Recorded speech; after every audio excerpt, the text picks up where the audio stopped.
Selamat datang kembali di channel Jinan Live. Kali ini kita akan membahas tentang seputar hukum sehari-hari yang semoga bisa bermanfaat bagi Anda.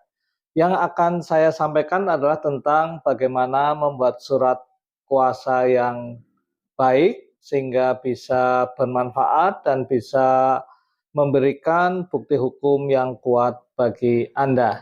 Kalau kita bicara surat kuasa, itu ada beberapa jenis. Ada surat kuasa umum, surat kuasa khusus, surat kuasa istimewa, dan surat kuasa perantara.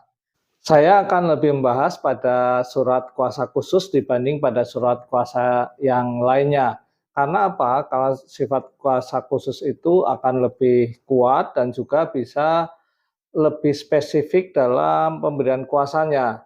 Kalau surat kuasa umum itu bersifat untuk keseluruhan, untuk segala sesuatu yang kita kuasakan keseluruhan, biasanya untuk pada pengurusan harta benda. Sedangkan surat kuasa khusus itu pada spesifik tentang apa yang akan kita limpahkan ataukah dikuasakan kepada seseorang. Sehingga dalam sehari sering dibuat adalah surat kuasa khusus terhadap sesuatu hal atau hal tertentu saja. Surat kuasa khusus memang biasanya digunakan dalam persidangan sebagai proses dalam persidangan atau digunakan dalam litigasi. Tapi juga dalam kegiatan lain, sebaiknya memang kita akan nanti menggunakan surat kuasa khusus, yaitu apa? Surat kuasa yang memang khusus untuk melakukan sesuatu hal tertentu.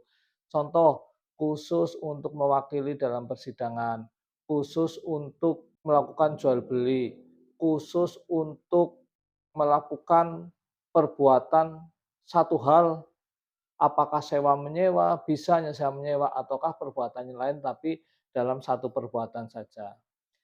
Apa yang perlu dibuat dalam surat kuasa biar bisa lebih bermanfaat dan juga bisa betul-betul bisa digunakan secara hukum, bisa menjadi pembuktian yang kuat.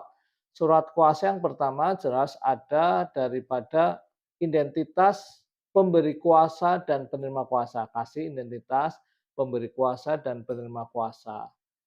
Kemudian ditulis di situ adalah untuk melakukan kuasa apa. Contoh, melakukan kuasa untuk menyewakan sebuah rumah di alamat mana secara lengkap. Dan jangan lupa apa saja yang harus ditulis di situ, apa saja penerima kuasa yang bisa dia lakukan. Contoh, pemberi kuasa memberikan pada penerima kuasa untuk menerima uang, membuat kwitansi. Jadi harus limitatif ditulis sehingga penerima kuasa tidak bisa melakukan perbuatan yang tidak tertera dalam surat kuasa. Dia hanya bisa melakukan sesuai dengan apa yang ada dalam surat kuasa. Apakah surat kuasa itu harus berbentuk akta?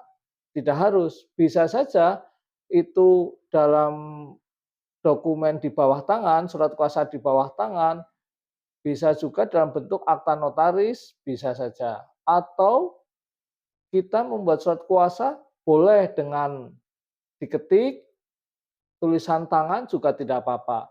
Apakah juga harus dengan materai? Sebaiknya memang dengan materai. Surat kuasa dan materai, saat pembuktian akan lebih kuat daripada tidak ada materainya.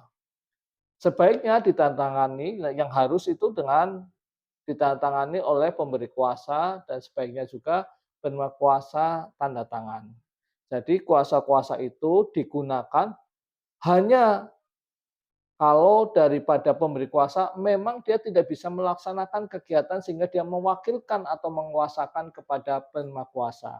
Sepanjang dia bisa melakukan, saran dari saya adalah tetap dilaksanakan sendiri, tidak usah diberikan kuasa. Karena apa? Kuasa itu jangan sampai disalahgunakan oleh si penerima kuasa. Sehingga secara limitatif harus jelas ditulis apa saja yang boleh dilakukan oleh penerima kuasa.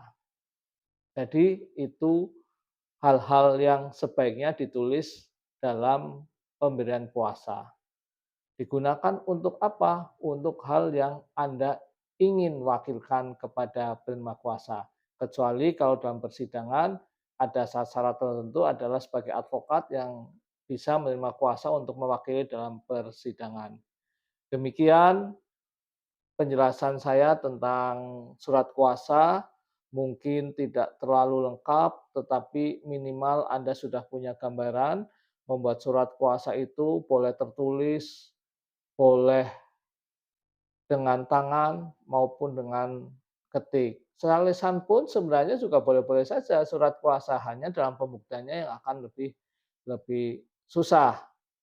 Dalam surat kuasa ditulis identitas secara lengkap, pemberi kuasa dan penerima kuasa, dan ditulis khusus untuk melakukan atau perbuatan hukum apa yang tertera dalam kuasa, termasuk hal-hal apa yang boleh dilakukan oleh penerima kuasa.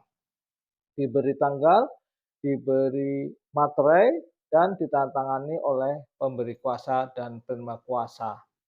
Sekali lagi, jangan terlalu memaksakan harus memberikan kuasa. Jika Anda bisa melakukan sendiri, lakukanlah sendiri, karena akan lebih aman segala hal dilakukan sendiri, kecuali Anda tidak punya waktu dan memang tidak bisa melakukan sendiri. Demikian dari saya, salam keadilan.